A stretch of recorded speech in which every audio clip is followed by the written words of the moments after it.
Few moments and update you on Connecticut's response to the tragedy which took place in New York and Washington, D.C. First of all, as I said earlier today, our hearts go to the families, the victims of this horrendous attack. And as I said earlier, our prayers are needed now more than ever. Over the next several days, our focus will be on helping the people of New York cope with the aftermath of this attack. But I want to assure the people of Connecticut that we have no reason to believe that any people, groups, or institutions in the state of Connecticut are a target of today's coordinated efforts. Let me assure the people of Connecticut that we are safe. Our schools are safe, our buildings are safe. But now it's time for us to lend a hand to our neighbors.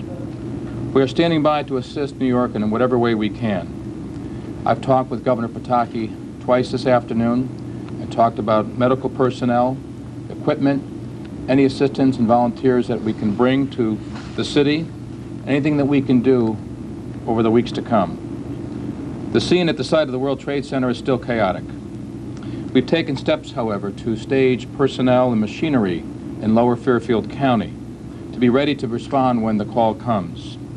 We anticipate the need to help New York in the rescue and recovery operation. Our National Guard has deployed heavy construction equipment to Fairfield County so it can be moved into New York City as quickly as possible. We also have a number of helicopters on standby for transporting people and equipment to the site of the attack.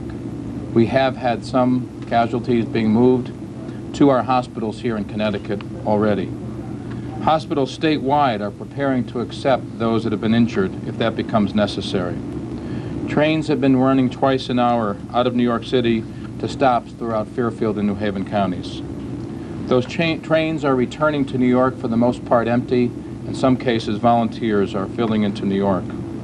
Obviously, one of our biggest concerns is Connecticut residents who may have been working in the World Trade Center building or near the scene in New York City.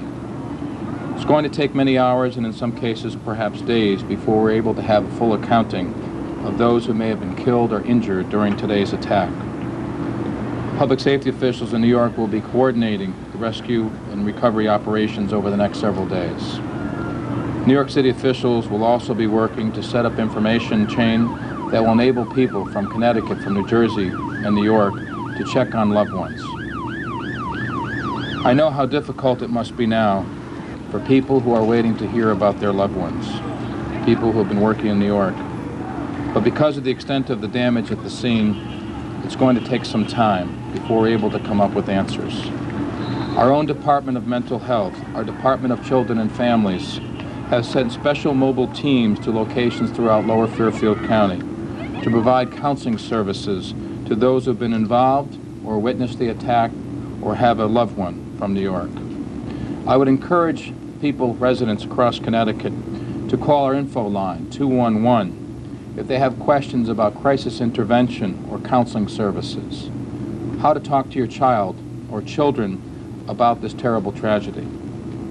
I've also sent a team of our deputy commissioners, you may have seen them leave earlier today, down to Stamford to provide us with the best information as our residents return from New York City.